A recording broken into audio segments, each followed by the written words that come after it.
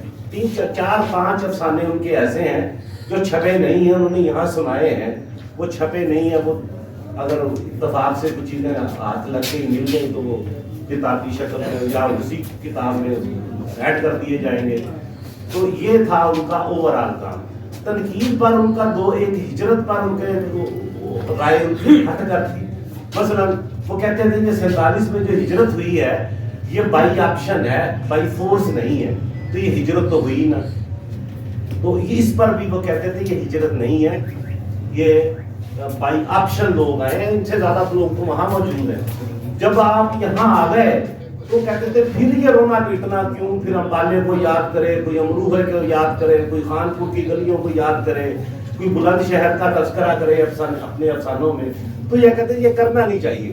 اب نیا ملک بن گیا ہے، نئی سرزمین بن گئی ہے جس میں ہمارے بڑوں نے مطلب ہے کہ خاک اور خون کی ندیاں کراس کر کے آئے ہیں، اتنا کچھ کر کے. تو پھر اس کو اس نئی مملکت کو بنانے اور سنبھالنے کا بھی کام ہمیں کرنا چاہیے. یہ سیاسیت میں نہیں پڑے رہنا چاہیے کہ اپنے ماضی کو یاد کرتے کرتے اب زندگی گزار دیں. تو اس پہ یہ ان کا ایک یہ نقطہ نظر تھا. پھر ان کا جو ہجرتوں کے شاعر یا اس سے پہلے یورپ میں اردو شاعری، اس پر بھی ان کا ایک الگ نقطہ. کہتا ہے یہ جو لوگ وہاں گئے ہوئے ہیں یہ آسودہ اور خوشحال زندگی گزارنے کے لیے گئے ہوئے ہیں یہاں سے، یہ بھی بائی آپشن گئے ہیں. تو ان کا یہ ہجرت نہیں ہے. وہ کہتے ہیں یہ ہوم سکنس کا شکار ہے. وہ اسے یہ کہتے تھے وطن سے، گھر سے دوری کی کا شکار ہے. یہ بھی ان کا ایک نیا نقطہ نظر تھا اس حوالے سے، ہجرت کے ہی حوالے سے. پھر تیسری چیز مجید امجد کا جو ہمارے کالجوں یونیورسٹیوں کے اساتذہ جو پڑھاتے ہیں وہاں، جو ان کی تفہیم کرتے ہیں، تو اس پر بھی ان کا ایک الگ نقطہ نظر تھا. یہ ہٹی ہے اس میں غالباً ہلکے میں انہوں نے، اور پڑھا بھی اتفاق سے خواجہ زکریا صاحب کی صدارت میں مجید امجد پر. اس پر انہوں نے کہا تھا کہ مجید امجد کی تفہیم غلط کی گئی ہے. اس کے کردار تو سارے پروتاری کردار ہیں، وہ بندن کا ہو، پنواڑی کا ہو، یا طلوع صبح کا جو ہے منظر شاعر بیان کر رہا ہے کہ باہر گلی کے موڑ پہ نالی میں پانی، دل ملاتا تڑپتا جا رہا ہے، زدے جارود کرتا جا رہا ہے. تو یہ لائنیں کوئی اسکول جا رہے ہیں بچے، کوئی دفتر جا رہا ہے، تو پورا جو منظر نظم میں بناتے ہیں.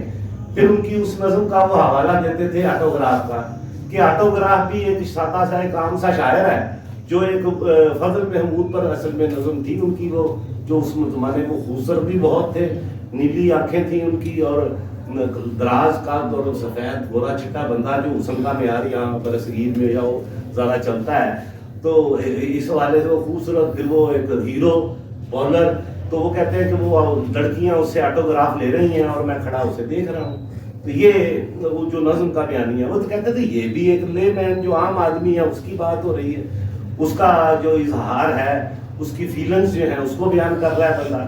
تو اس پر پھر خواجہ زکریا صاحب ان سے ناراض بھی ہو گئے. بظاہر ان کے پی ایچ ڈی کے نگران بھی تھے، بڑے ہیں، بزرگ ہیں، تو وہ ناراض بھی ہو گئے تھے. وہ 2 سال انہوں نے، پھر 2-3 سال بعد جا کے پھر معاملات درست ہوئے تھے.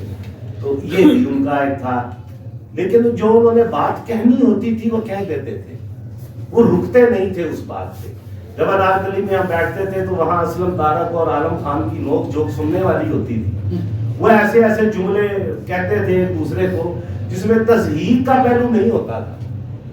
لطف اٹھاتے تھے ہم، ہنستے تھے ان کے جملوں سے. بعض بات میں نے خود جان بوجھ کے چھیڑ دینا کہ ڈاکٹر صاحب وہ کہنے پھر زندگی بڑی تنگ ہے، بس پھر اسلم تارک میں شروع ہو جانا. تو یہ بھی ایک سٹائل تھا، حصے مزاج جو تھی ان میں. تو یہ ایک واقعہ وہ ہمارے لاہور آنے سے پہلے کا ہے، وہ بھی ہم شیئر کر دیتے ہیں کہ وہ واقعہ یوں تھا کہ عالم خان جب پہلی دفعہ یہ لاہور یہاں آئے ہیں رہنے کے لیے، تو ان کا ٹھکانہ رشید مصباح صاحب کا جو رہائش تھی وہ تھی. وہاں ان کے بعد رات انہوں نے ایک افسانہ سنایا. انہوں نے کہا یار یہ افسانہ جو ہے نا یہ میں نے وہ ہلکے میں پڑھنا ہے، تو سن کیسا ہے. وہ افسانہ سن کے عالم خان نے کہا، خود بتاتے تھے کہ میں نے کہا یار بڑا اچھا افسانہ ہے، کیا بات ہے، زبردست ہے. تو وہ کہتے ہیں کہ جب اس نے مصباح نے یہاں افسانہ پڑھا تو لوگوں نے اڑا کے رکھ دیا. تو یہ کہ وہ سن ہے، یہ کیا ہے، زبان نہیں ٹھیک، فلاں نہیں، یہ نہیں. اچھا جب وہ صدر کہیں کہ جناب آپ، کہتے صدر مجھے کہے کہ جناب آپ بات کریں، تو میں نے کہا نہیں جی وہ میں نہیں. اچھا صدر نے پھر کہا آگے پیچھے تو آپ بڑی گفتگو کرتے ہیں، کریں بات اس پہ. تو میں نے کہا کہ جناب صدر میرے پاس رات گزارنے کا متبادل ٹھکانا نہیں ہے، میں انہیں کے پاس رہتا ہوں. تو یہ یعنی چلتا ہے. اچھا میں نے ان دوستوں میں جو ہمارے سے بڑے تھے، سینئر دوستوں میں ایک چیز دیکھی، یہ اگر ناراض بھی ہو گئے، کسی نے کوئی سخت جملہ بھی کسی کے بارے میں کہہ دیا، تو اس کا اظہار دوستوں میں بیٹھ کے کرتے تھے، دیکھیں یار اس نے میرے بارے میں یہ کہا یہ کہا. لیکن ایک احساس کی سطح بھی تھی ان لوگوں میں. یہ ایک تو یہ کسی کے خلاف لکھتے نہیں تھے. اب جو محاشے ہے، جمعہ 8 دن کسی کے ساتھ وقت گزارے اور اڑ کے فیس بک میں وہ جو پیج سے کرنے شروع کر دیتا ہے، کسی کے بارے میں تصحیح میں جملے لکھنے شروع کر دیتا ہے. تو میں نے دیکھا ہے ان دوستوں میں کہ انہوں نے کہا کہ یار یہ ہمارا دوست ہے پرانا فلاں آدمی، ذرا ٹیڑھا ہے، زندگی اس کی ذرا مشکل ہے اس وقت، یار اس کا ساتھ دینا ہے آپ نے. میں نے اسے کچھ کہا تو یہ اس کا مطلب کچھ اور لے گا، ہمارا دوست ہے ہمارا فلاں. تو یہ میں نے ایک طرفہ نہیں، یک طرفہ نہیں، 2 طرفہ معاملات ایسے دیکھے. پھر میں نے دوستوں سے یہ بھی سنا کہ یار یہ اکیلا رہتا ہے کہ کیا بڑھاپے میں کیسے زندگی گزارے گا. مطلب اسلم تارک میں اگر اکیلے بیٹھے ہیں تو ہم اس بات پر بات کرتے تھے کہ یار یہ کیا بنے گا ایسا. تو مجھے وہ دن بھی یاد ہے جب ان کی جو سابقہ بیوی تھی، ان کا جب وہ فوت ہوئی ہیں تو بچہ انہیں ملنے آیا ہے 15-16 سال پہلے. تو اسلم تارک ایچیسن میں ہی رہتے تھے. تو مجھے فون آیا جلدی پہنچو. میں نے کہا خیر ہے؟ نہیں، ہاں ہے خیر، ذرا جلدی آؤ. میں گیا ہوں تو وہاں نا وہ دونوں رو رہے. میں نے کہا کیا ہوا ہے؟ وہ بیٹا آ گیا عالم خان کا. میں نے کہا اچھا. پہلے 2 رو رہے تھے، پھر ہم تینوں رونے شروع ہو گئے. مجھے وہ دن آج بھی یاد ہے. ہم خوش اتنے تھے کہ یار چلے عالم خان صاحب کے بڑھاپے کا آسرا بن گیا. کہاں ایچیسن کے اندر باہر سڑک پر آئے، وہ بھی اچھا خاصا فاصلہ ہے. وہاں سے پھر ہم شادمان جب رہتے تھے جہاں، ہم پیدل ہی دونوں سڑک پہ روتے جا رہے ہیں، لوگ ہمیں رک رک کے دیکھ رہے ہیں. ہم دونوں روتے ہوئے وہاں جناب ان کے گھر تک گئے. پھر وہاں میں بیٹھا رہا، پھر آئے منصوبے بنائے کہ یہ ہوگا یہ ہوگا. خیر جو ہمارا یہاں ہیومن ریلیشن شپ کے حوالے سے جو سماج ہے، جو الٹے پاؤں کھڑا ہے، عدم برداشت کے جو معاملات ہیں، تو وہ انتہائی بدقسمتیاں ہیں یہ جن کے ساتھ ہو جائیں. باقی جن کے ساتھ نہیں بھی ہوتی وہ بھی بہت ساری بدقسمتوں کے شکار ہوتے ہیں. تو انہوں نے اس طریقے سے پھر وہاں لیکن وہ نہیں بن سکے معاملات ایسے کہ وہ کچھ ایسا ہوتا. لیکن وہ اکیلے ہی، جیسے فاروقی صاحب نے بتایا، انہوں نے مجھے فون کیا کہ یہ حادثہ ہو گیا ہے. اور ایک دن دوائی لینے نکلے انارکلی سے تو 10 منٹ ہو گئے. اسلم تارک اتنا پریشان، گھڑی دیکھے تو یار بھاگو یار، دیکھو کہاں چلا گیا، انہیں پتہ نہیں لگتا انہیں کدھر نکل گیا ہے. اسی طرح جب ان کا آپریشن تھا اس رات بھی یہی ہوا. انہوں نے سیڑھیاں ادھر سے اترنی تھیں، اتر ادھر سے گئے. پھر اپنے بیٹے کو بھیجا پیچھے کہ یار دیکھو وہ اسے راستہ بھول جائے گا، اسے پتہ نہیں چلنا، تو دیکھو کہیں گرنا گیا ہو. تو یہ لیول بھی تھا. وہ ایک دوسرے کے خلاف بھی کچھ دوست بات کر لیتے تھے، ہمارے نظریاتی دوست تھے، لیکن ایک دوسرے کا احساس بڑا کرتے تھے. عالم خان یہ بھی کسی دوست نے کہا، شاید خالق نے یا کس نے، وہ کہتے تھے کہ یار ایک دوسرے کی زندگیوں کے ہم سفر بنو. یہ ٹیبل پہ بیٹھ کے، چائے خانے پہ بیٹھ کے گفتگو کر کے چلے جانا، کوئی نہیں پوچھو تو صحیح وہ کس حال میں زندہ ہے بندہ. تو یہ وہ کہتے تھے. ایک شعر بھی سناتے تھے اس حوالے سے، کہتے ہیں ہمارے لیفٹ کے لوگ زیادہ تر ایسے ہی کرتے ہیں کہ بس کا سفر تھی زندگی جس میں شریک تو بھی تھا، جانے کا بانک لگ گئی، جانے تو کب اتر گیا. کہتے یہ نہیں کرنا چاہیے. تو بات کہتے یہ ایسے لوگ تھے. پھر مجلسی زندگی کا ان کا جیسے دوست فرما رہے ہیں، وہ چلتا پھرتا سکرات تھا، پاکستانی سکرات تھا. وہ جہاں بیٹھ جاتے تھے محفل سج جاتی تھی. وہ وہاں جاتے تھے فیصلہ آباد میں، تو ان کے اس دن بھی ملک صاحب سے میں ذکر کر رہا تھا، ان کے ایک مرید تھے حاجی ابراہیم، وہ خاصے بھاری بھرکم تھے. وہ یہاں جب اداس ہو جاتے تو وہ یہاں ملنے آ جاتے تھے. وہ وہاں جاتے تھے تو وہاں انہوں نے لیے پھرتے تھے حاجی ابراہیم. تو وہیں طارق چودھری صاحب سے ہماری ملاقات ہوئی. یہ بھی ساتھ ہی وہاں رہتے تھے. یہ پچھلے دنوں کچھ سال پہلے ریٹائرڈ ہوئے ہیں ڈائریکٹر آرٹس کونسل فیصل آباد سے، تو یہ ان کا بہت قریب کا تعلق تھا۔ ملک صاحب بھی یہاں رہتے تھے جب ہائی کورٹ میں یہ ایڈیشنل ایڈوکیٹ جنرل تھے، تو ان کی یہاں سرکاری ڈیوٹی کے سلسلے میں کچھ دن یہاں رہتے تھے، تو یہ بھی آ کے وہیں محفلیں سجتی تھی۔ ملک بشارت تو کیسا کیسا دوست تھا جو ان کے ذریعے سے ملا، اور رات ملک بشارت کا فون آیا تو کہتے ہیں یار تعزیت ہی کر لئیے، جیسے یہ فرما رہے تھے۔ جب اسلم طارق فوت ہوا تو بیک وقت 2 فون بجتے تھے، کبھی ان کا اور میرا، اور دوست کہتے تھے یار تعزیت تو آپ دونوں سے بنتی ہے، آپ سے بنتی ہے۔ اب عالم خان فوت ہوا ہے تو فون مجھے آیا ہے تعزیت کا، میرے ساتھ تعزیت شیئر کرنے والا کوئی نہیں ہوتا۔ اب بڑی تکلیف دہ زندگی ہے، ایسے لگتا ہے جیسے لاہور میرے لیے ختم ہو گیا ہے۔ تو باقی زندگی ہے، یہ گزارنی ہے، یہ آگے چلے گی۔ ایک ہمارا نظریاتی ساتھی جو ہے بہت کچھ ہمیں سکھا کے گیا ہے، اور مطلب ایک بڑی اس حوالے سے ہم خوش ہیں کہ انہوں نے ایک بڑی بھرپور اور کامیاب زندگی گزاری ہے۔ انہوں نے ڈلیور کیا ہے سوسائٹی کو، اس سوسائٹی سے انہوں نے دکھ تو لیے ہیں، انہوں نے اس سوسائٹی کے لوگوں کو دکھ نہیں دیا، اور یہ میں سمجھتا ہوں ایک کامیاب زندگی ہے، اس پر ہمیں فخر کرنا چاہیے۔